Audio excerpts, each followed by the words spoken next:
요즘 창세기 보면서 제가 늘 좀 새로운 마음도 들고 다시 마음을 다지는 그런 의미들도 듭니다. 요즘 이 시대가 좀 어렵기도 하고 또 힘들기도 하고 좀 그런 시대를 살아가는데, 이 말씀을 보면서 우리에게 이게 살아있는 말씀으로 힘이 되고 능력이 되는 그런 창세기 말씀이 되면 참 좋겠습니다. 여러분, 기도할 때 기도하는 것마다 다 응답받는 거 아니잖아요. 제가 오늘 새가족 모임하면서 그런 말씀을 드렸어요. 우리 성도들이 늘 기도해야 되는데 기도하는 게 얼마나 어려운지, 기도가 잘 안 되기도 하고 기도가 시간이 잘 안 가기도 하고, 다른 거 하면 시간이 그렇게 잘 가는데 기도하면 시간이 얼마나 안 가는지, 20분 기도하자는데 한 5분마다 여러분 핸드폰 시계 갔나 시계 보는 것 같아요. 기도하는데 시간이 얼마나 안 가는지. 기도할 때마다 하나님께서 응답을 해주셔가지고 우리 삶의 변화가 일어나고 바뀌어지고 막 이러면 얼마나 좋겠어요. 그런데 잘 그렇지 않습니다.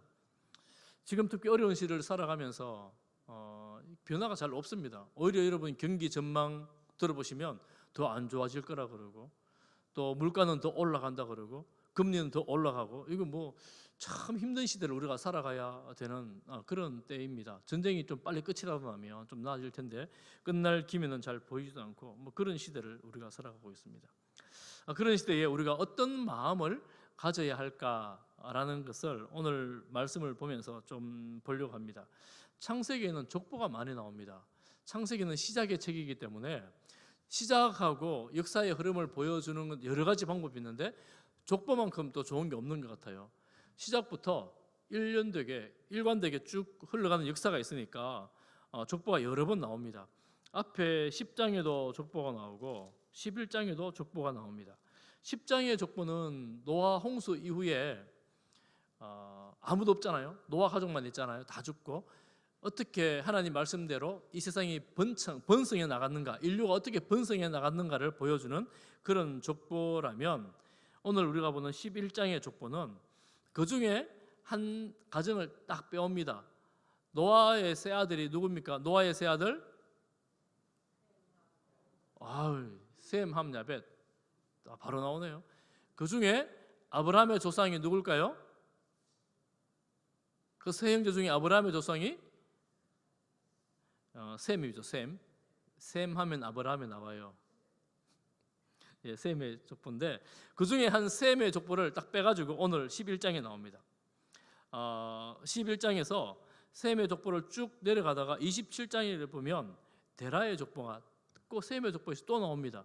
그러니까 여러분 10장부터 보면 이 신인류가 아브라함의 후손들이 쭉 나오는데 셈의 족보를 딱 확대해가지고 쫙 크게 보여주고, 셈의 족보 중에서 또 데라의 족보를 크게 확대해서 쫙 보여줍니다. 그런 형식으로 이 족보를 기록을 하고 있습니다. 그러면 이 족보에서 누구에게 집중하고 있는가 하면 마지막에 나오는 데라의 족보에 집중을 합니다. 왜 데라의 족보에 집중할까? 12장에 이제 아브라함이 나오거든요. 아브라함의 출생에 대해서, 아브라함에 대해서 준비시키는 그런 내용이라고 볼 수가 있습니다. 아브라함이 어떤 사람이길래 이렇게 준비를 많이 하나 볼 수가 있죠. 우리가 읽지는 않았지만 여러분 11장 10절부터 26절에 보면 셈의 족보, 여러분 눈으로 대충 한번 보세요. 성경 한번 보십시오. 눈으로 11장 10절부터 26절에 보면 두 가지를 특징적으로 볼 수가 있는데, 한 가지는 사람들이 몇 세에 나의 아이를 출산을 했는지, 그리고 그 후에 몇 년을 지나며 자녀를 낳았는지. 10절에 보면 셈이 100세에 홍수 위인의 아르박삿을 낳았습니다. 아이를 낳았어요. 아르박삿을 낳은 후에 500년을 지내며 자녀를 낳았습니다.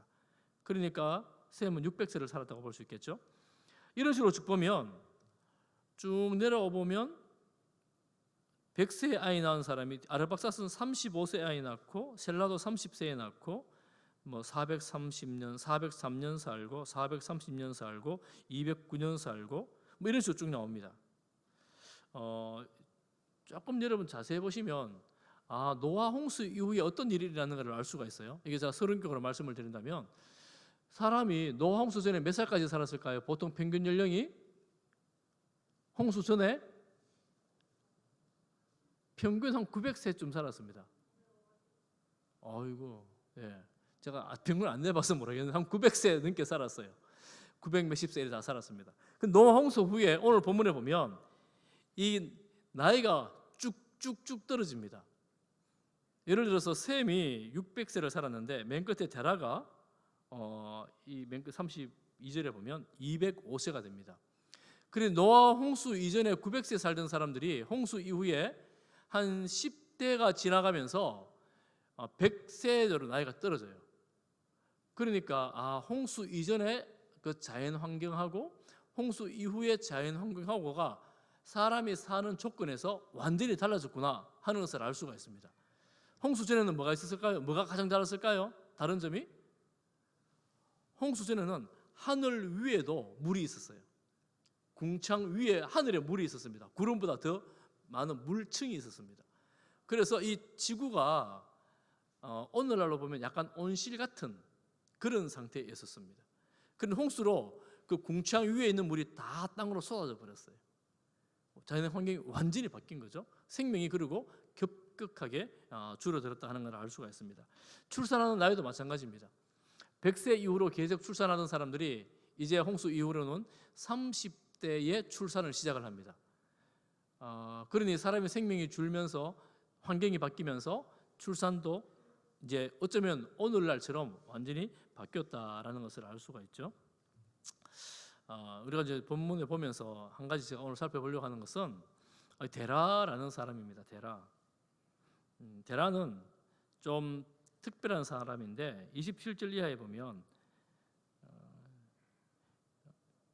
데라의 자녀들 아들이 누굴까요? 3명. 27절에 나옵니다. 제가 말했잖아요. 아브라함, 나홀, 하란. 3명입니다. 그러면 아브라함, 나홀, 하란. 제가 이걸 지도를 좀 그려줬으면 좋았는데 지도를 제가 준비를 못했어요. 가계도를. 데라의 아들 아브라함, 나홀, 하란이 나왔는데 하란이 누구를 낳았다고요? 하란이 누구를 낳았어요? 롯을 낳았어요. 롯은 아브라함이 데려온 조카지요. 그러면 하란은 그 뒤에 두 사람을 더 낳습니다. 두 사람의 이름이 뭘까요? 29절 밀가와 이스가를 낳습니다. 그러니까 아브라함의 둘째 동생인데 막내라고 볼 수 있죠. 거기는 3명의 자녀를 낳아요. 3명의 자녀를 낳았는데 그 둘째 3명 중에 첫째가 롯이에요. 아들입니다. 그리고 둘째는 딸이에요. 그 딸이 남편이 누가 될까요? 지금 막 헷갈려가지고 헷갈리죠. 남편이 누구예요? 나홀. 나홀은 누구 형제입니까? 누구 형제예요? 하란 형제예요. 그러면 지금 조카하고 누구하고 결혼한 거예요? 좀 이상하죠. 이 막내 동생의 딸하고 그 형제하고 결혼한 거예요. 아브라함의 동생이 그 삼촌하고 결혼한 거예요. 애가 삼촌하고 결혼한 거예요. 가계도가 좀 이상해지죠. 그래서 이 둘째가 나홀이 밀가와 결혼하고 동생이 이스가인데 이스가의 살은 더 이상 나오지 않습니다. 그리고 하란은 죽어버렸습니다. 그러니까 하란은 엄청 일찍 결혼해가지고 애 셋 놓고 죽은 거예요. 이제 이렇게 된 게 아브라함의 형제의 이야기, 첫 번째 형제 이야기. 그리고 두 번째 한번 볼 것은 나홀이 그 조카와 결혼했고 아브라함은 사레라는 여인과 결혼을 합니다. 그런데 사레는 30절 보십시오. 임신을 하지 못해서 자식이 없습니다. 여러분 지금 족보 이야기 끝에 임신을 못함으로 자식이 없다. 불임 이야기가 나옵니다. 그러면 족보가 끝나는 거예요. 그 당시에 불임은 저주받은 인생입니다. 족보도 끝이 나요. 그 가정이 데라의 가게가 끝이 나는 것처럼 여겨집니다. 그리고 우리가 아는 것처럼 아브라함이 갈대아 우르에서 나올 때 누구랑 같이 나오죠? 헷갈리죠. 롯하고 같이 또 갈대아 우르에서 누구랑 나올까요? 성경 퀴즈 대회하면 이거 상 주면 눈이 번쩍 뜨일 텐데 갈대아 우르에서 나올 때는 데라, 아브라함, 사레, 롯 이렇게 나옵니다. 4사람이 나옵니다. 4사람이. 그래서 거기 나오죠. 그렇게 나오는데 가계도가 막 복잡해지면서 롯이 왜 그 할아버지를 따라 나왔을까? 상상해 보면요, 아브라함은 자식이 없어요. 데라 집안에는 대가 끊어지게 생긴 거예요. 아브라함이 장남인데 장남이 자식이 없어요. 불임이에요. 그러면 옛날에 우리 어른들 그런 거 했잖아요. 형제간에 자식 많은 집에 아들 많으면 어르신들은 그런 거 아실 거예요. 왜? 너 형 집에 아들 그 집 살아라, 양자 주고 이런 거 있었잖아요. 아마 그런 생각을 하고 나왔는지도 모르겠어요. 근데 그건 아니에요. 지금 일단은 아브라함이 뭐 아직 아이를 생산할 수 있는 나이니까 한번 보자, 이 정도 생각하고 나왔을지 모르겠어요. 그래서 롯이 아브라함과 사레와 데라와 함께 우르를 떠나서 하란까지 나왔습니다. 가나안까지 갈 계획을 하고 하란까지 나와서 하란, 그 죽은 아들 이름이 똑같아요. 지명이 이명이 똑같습니다. 그 하란이 멈춥니다. 하란이 멈춰서 살다가 이제 데라가 죽습니다. 아버지 데라가 죽어요. 이게 이제 아브라함의 집안입니다. 여러분 그렇게 조금만 생각해 보면 근친상간 결혼에다가 아브라함도 근친상간이거든요. 그리고 또 그 둘째도 근친상간이 되죠. 다 근친상간입니다. 당시에 아마 이 근친상간 결혼을 했던 것이 믿기 어렵고 신뢰하기 어려운 그 사회 속에서 우리 가족끼리 똘똘 뭉치자, 아마 이런 의미가 문화적으로 있지 않았나 생각을 해볼 수 있습니다. 그런데 여러분 이게 조금만 데라의 가정을 좀 보면 이게 지금 하나님의 역사거든요. 이 족보가 하나님의 역사예요. 그런데 하나님의 역사인데 데라, 여러분 만약 여러분이 데라라고 생각해 보세요. 아브라함의 아버지 데라, 아들 셋 낳았는데 막내가 빨리 결혼해갖고 애 써놓고 죽어버리고, 둘째가 그 조카하고 결혼해가지고 사는데 아버지 따라 안 가요. 그 따라 아버지 가려고 하는데 불임 며느리하고 마지만 따라 나옵니다. 도저히 안 되니까 야 너 조카 장남도 따라와라 해가지고 이 3대가 이 고향을 떠나 나왔습니다. 여러분 데라 같은 심정이 어떨 것 같아요? 여러분의 아버지 같으면 복받은 가정입니까? 와, 이 데라 가정 너무너무 행복하다, 정말 좋겠다, 이런 거예요? 이 세상적으로 보면 이 가정은 요즘 드라마에 나올 만한 얘기예요. 출생의 비밀 뭐 이런 거 있잖아요. 이상한 집 이야기 이런 거 있죠. 그런 집입니다. 완전히 복은 고사하고 약간 저주받은 그런 집안이에요. 고향에 도저히 못 살아가지고 떨쳐져 나온 뭐 그런 느낌이 드는 그런 가정이 바로 데라의 가정입니다. 행복해 보이지도 않고 문제도 많았고 너무나 어려웠고, 아브라함은 얼마나 천덕꾸러기였겠어요. 장남인데 며느리가 불임이에요. 며느리가 얼마나 그 집에서 사랑받지 못하는 며느리였겠습니까? 그런 상황이 되어버렸습니다. 자식 중에, 데라 입장에서는 그래요. 자식 중에 마음에 드는 자식이 하나도 없는 거예요. 뭐 보면 전부 다 변변찮고 어디 가가지고 이름 낼 만한 자녀가 없는 거예요. 그렇게 지금 이 11장에서 족보가 끝이 납니다. 12장에 들어가는데 준비를 했죠. 놀라운 소식이 12장에 나오는데 하나님께서 아브라함을 부르십니다. 그것도 이 절망 가운데 빠진, 이제 데라 아버지도 죽어버렸어요. 소망이라고는 전혀 없어요. 아브라함이 기댈 곳이 없어요. 자식도 없어요. 아버지도 없어요. 친척도 없어요. 혈혈단신으로 조카 롯하고 알 3명이 남은 거예요. 지금 그 낯선 땅에, 이방인들의 땅에. 그런데 하나님이 아브라함을 꼭 찍어가지고 너 그 길을 떠나라, 내가 가리키는 곳으로 가라, 이렇게 말씀을 하는 거예요. 여러분 창세기를 이제 11장인데 이전에 보면 노아 시대 때 이전에, 그리고 가인 시대 때, 라멕의 시대 때 이런 데 보면 문명을 세웠던 유능한 사람들이 나옵니다. 철기를 만들고 청동기를 만들고 음악을 만들고 문화를 만들었던 아주 유능한 사람들이 나옵니다. 그런데 지금 아브라함은 그런 유명하거나 유능한 것하고는 완전히 거리가 멀어요. 기댈 데도 없고 천덕꾸러기고 사랑받지도 못하고, 그리고 또 이동해야 하는, 그래도 이 사람들 떠나고 이동해야 되는 그런 상황에 처한 아브라함입니다. 그런데 하나님은 그를 불러요. 그를 부릅니다. 아무것도 바랄 것도 없는 그를 부릅니다. 그래서 우리가 신앙생활할 때 여러분 한 가지 기억해야 될 게 있습니다. 그게 뭐냐 하면 내가 아무것도 기댈 것 없을 때, 내게 아무런 소망이 없어질 때 하나님만이 소망이라는 그 말이 경험되어진다 하는 것을 여러분 고백하고 경험할 수 있기를 간절히 바랍니다. 아브라함은 떠나라 하는데 사실은 떠났어요. 이미 12장에 보면 고향, 친척, 아버지 집 떠나라 그러잖아요. 이미 다 떠났어요. 고향도 떠났고 친척도 떠났고 아버지도 돌아가셨고 아무도 없어요. 아무도 없는 거예요. 그런 중에 하나님께서 아브라함을 부르시면서 가라, 내가 네게 보여줄 땅으로 가라. 그러면서 우리가 잘 아는 말씀 12장 2절 다시 한번 읽어보겠습니다. 이게 너무 좋아하는 말씀이잖아요.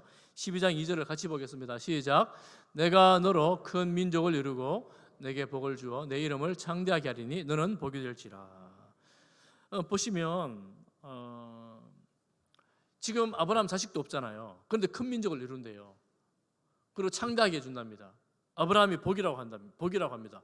만약 여러분 이런 상황에서 야, 너 진짜 복 받았어, 너 복덩어리야, 너 큰 민족 될 거야, 그러면 이거 여러분 진심으로 들리겠습니까?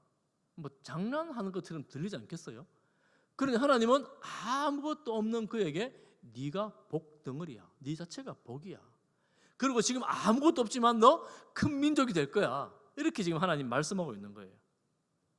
우리는 내가 보호받을 것 없는 이게 안전지대가 다 사라져버린 이 상황에서 하나님께서 우리를 부르실 때 너 복이야 이렇게 불러주신다는 거예요.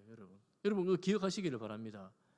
내가 기댈 때 있고, 내가 뭐 의지할 것 있고, 내가 뭐 가질 재능이 있고 능력이 있고 돈 많고 이럴 때, 내가 뭔가 딴 거 의지할 것 여지를 남겨둘고 이럴 때 말고, 하나님 저는 정말 바닥입니다, 정말 절망입니다, 아무것도 없어요. 이때 우리가 하나님을 바라볼 때에 하나님께서 내가 그래서 너 부른 거야 이렇게 되는 거예요. 그래서 내가 너를 부르는 거야. 무슨 말입니까? 넌 나만 바라보라, 나만 바라보라고. 하나님께서 우리에게 은혜를 베푸실 때 그렇게 은혜를 베풀어 주십니다. 내가 뭔가 내게 있어서 뭔가를 남겨가지고 내가 이거 의지할 거 기대고 그때 말고, 그거조차도 없을 때. 그러면서 하나님 복이라 그러잖아요. 복이 어떻게 이루어지는가 하면 여러분 3절 한번 보겠습니다. 3절 같이 봅니다. 3절 시작. 너를 축복하는 자에게는 내가 복을 내리고 너를 저주하는 자에게는 내가 저주하리니 땅의 모든 족속이 너로 말미암아 복을 얻을 것이라 하신지라. 여러분 이게 무슨 말입니까?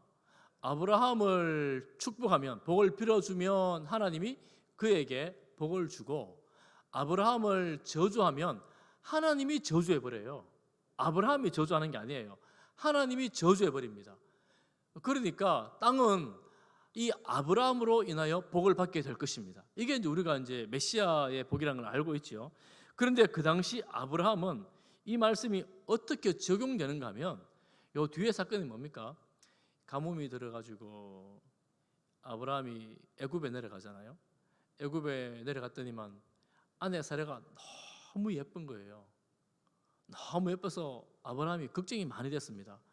나는 아무것도 없는 그저 조그만 족장인데 저 큰 나라에 가면 저 왕이 이 예쁜 아내를 가만두지 않을 텐데, 아내로 삼으려고 할 텐데 어떻게 할까 고민하다가 어떻게 해요? 속이잖아요. 의논도 안 하고 속입니다. 내가 죽을 거니까 당신 내 누이 하세요. 내 누이라 그럴게요. 이러면서 그 땅에 가서 누이라 그러니까 그 사람들이 대번에 데려가가지고 왕궁에 데려가 버린 거예요. 그러면서 이제 첩 삼는 거죠. 뭐 지참금이라 그럽니까? 이걸 갖다가 선물을 잔뜩 받았어요.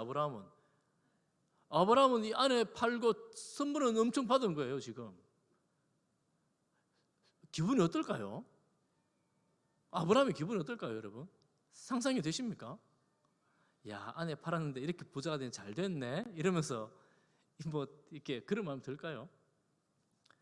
그 하나님께서 그날 밤에 난리를 쳐버리잖아요. 그 바로에게 가가지고 야, 너 그 여자 손대지 마. 그 여자 네 함부로 할 사람이 아니야. 이러면서 하나님이 딱 손대니까 다음날 바로 이제 아브라함이 왕에게 불려가 혼나죠. 니 왜 속였느냐? 떠나가라. 그러면서 쫓겨나요. 어떻게 쫓겨나갑니까? 받은 엄청난 재산 다 가지고 나오는 거예요. 그러면 여러분, 남자 여러분, 이런 상황에서 아내 속여가지고 재산이 많이 모으면 남자분들은 어떤 마음으로 아내를 바라볼 수 있을까요? 야, 내가 너 때문에 이렇게 많이 벌었으니까 어깨 힘주고 목이 힘들어 가겠습니까? 혹시 또 그런 분이 있는지 모르겠지만 사실은 고개를 들면 안 돼요. 아내 앞에서 고개를 딱 숙이고 조신하게 나와야 됩니다. 이렇게 된 거예요. 하나님께서 뭐라 그랬어요? 복을 내렸잖아요. 너를 축복하면 내가 복을 주고 너를 저주하면 저주하겠다 그러죠. 아브라함하고는 싸워서 이길 사람이 없는 그런 복을 받은 거예요. 아브라함은 누구든 축복하는 사람만이 살 수 있는 거예요.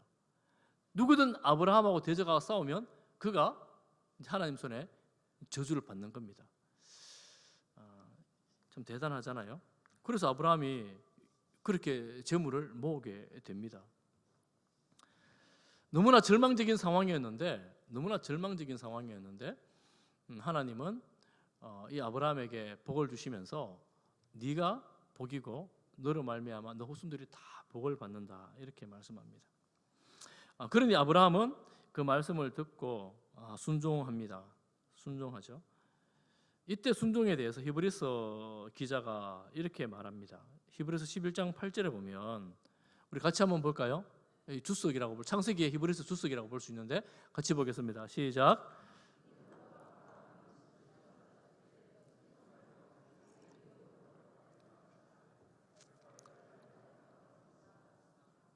사실 아브라함은 갈 때 가나안 땅으로 알고 갔습니다. 그런데 히브리서 주석은 갈 바를 알지 못하고 나갔다고 말합니다.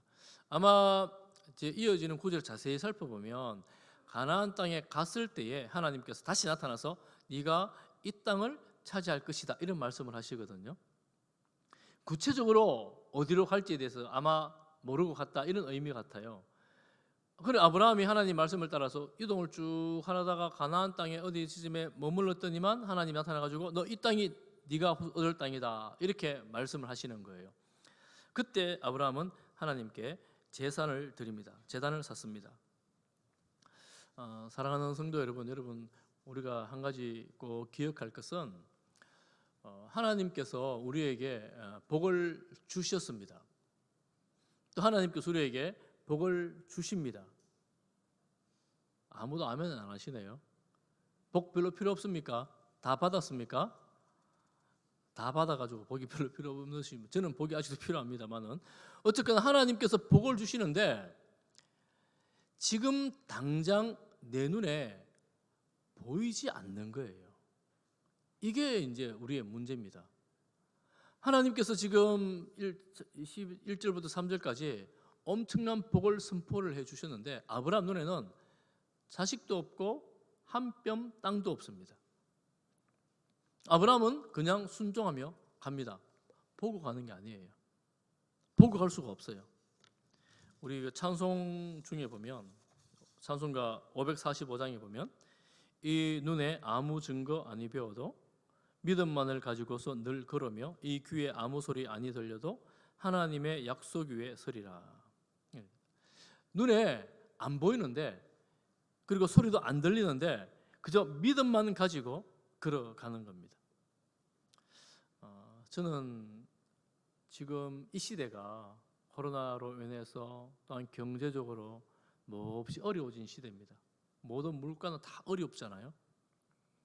보이는 게 별로 없습니다. 들리는 것도 별로 없습니다. 여러분 이때 우리가 할 수 있는 것, 해야 되는 것 이게 뭐냐? 이 찬송 가사 그대로 보이지 않지만 이 눈에 아무 증거 보이지 않지만 믿음만을 가지고서 걸어가는 거예요. 아무 소리 들리지 않지만 하나님의 약속을 믿고 가는 겁니다. 하나님 가라 그러니까 가는 거예요. 그냥 가보니까 너 이 땅이야 이 땅 이렇게 말합니다. 그런데 아브라함은 어렸을 때 또 옮겨요. 또 가요. 사실 아브라함이 그 당시까지만 해도 믿음이 좋았던 게 아니에요. 믿음이 탁월지 않았어요. 그런데 하나님은 아브라함을 꼭 붙들고 가십니다. 하나님이 지켜주시는 거예요. 그래서 우리가 믿음이 엄청나게 좋을 때 하나님이 붙들어 주시고 보호해 주시고 이게 아니라 우리가 믿음이 일천하고 별로 보잘것없고 연약하지만 하나님께서 보호해 주시고 지켜 주시고 동행해 주시기 때문에 우리는 여전히 눈에 보이지 않지만 믿음의 길을 갈 수가 있습니다. 여러분 낙심될 때 있잖아요. 또 힘들 때 있잖아요. 이거를 이렇게 계속 살아야 되나, 혹은 내가 이 어려운 일인데 좀 그만하면 안 될까. 여러분 믿음의 길이라면, 신앙의 길이라면 힘들어도 여러분 뚜벅뚜벅 걸어가시기를 바랍니다. 포기하지 마시기를 바랍니다. 왜냐하면 포기하면 누가 좋아하겠어요? 포기하면 좋아할 대상이 딱 한 대상밖에 없어요. 내가 교회 가는 거 이제 더 이상 못 가겠어, 힘들어 죽겠어, 안 가겠어, 이렇게 생각한다 그러면 누가 좋아하겠어요? 사탄 마귀가 좋아하는 거죠. 뭐 딱 한 대상밖에 없어요. 좋아하는 건 사탄밖에 없어요. 그런데 내가 아무리 힘들어도 아무리 어려워도 내가 하나님의 이름을 부르고 하나님을 찾고 주님 안에 살아가리라라고 결단하고 가는 거예요. 그래서 사실은 이 믿음의 길이 보이지 않으니까 힘들 때가 많이 있습니다. 포기하지 마십시오. 포기하지 마십시오. 그런 과정을 통해서 하나님을 더 알아가게 되고 하나님을 더 배우게 되고 또 그런 과정을 통해서 하나님께서 주시는 그 복들이 쌓여가는 것을 이제 깨닫게 됩니다. 어려운 때에 여러분 믿음, 신앙으로 살아가는 것 결단하고 하나님 바라보십시오. 한 가지만 말씀드리고 마치겠습니다. 아브라함은 가는 데마다 노아하고 비슷한 똑같은 게 한 가지가 있었어요. 노아도 홍수 끝나고 나서 내려와서 처음에 뭐 한다 그랬어요? 지난주에 처음에 뭐 했어요? 홍수 후에 수요일 날 그랬습니까? 제사를 드리죠. 노아가 스스로 자발적으로 한 행동, 첫 번째 행동, 대홍수하고 나와서 제사를 드리는 겁니다. 아브라함도 가는 곳마다 믿음도 되게 강하지 않은데 하나님께 제사를 드립니다. 예배를 드리는 거예요. 우리가 이제 하나님 앞에 해야 될 것이 뭐냐? 정말 힘들고 어렵고 그럴 때라도 하나님을 찾아 예배드리며 하나님을 섬기는 이 일을 여러분 포기하지 마십시오. 그리고 여러분 가는 곳곳에서 여러분 예배를 드리십시오. 여러분 공동체가 없으면 홀로 예배를 드리십시오. 공동체가 있으면 공동체를 찾아서 예배를 드리십시오. 예배는 우리가 하나님 앞에서 마땅히 해야 할 삶의 태도입니다. 우리 삶의 중심에 예배가 있을 때 하나님을 왕으로 하나님으로 섬겨드릴 때에 그것이 하나님을 기억하며 나갈 때에 우리가 하나님의 자녀인 것, 우리가 하나님의 백성인 것, 그리고 우리가 하나님으로 살아갈 수 있다는 것을 고백하는 것, 이것입니다. 그러므로 우리가 예배가 그렇게 중요합니다. 여러분 그렇게 예배 드릴 때마다 또 그런 마음으로 여러분 말씀을 펼 때마다 그런 마음으로 기도할 때마다 여러분 삶 가운데에 하나님께서 내가 너희와 함께 있다라는 것을 깨닫고 경험하고 고백하게 되기를 축복합니다.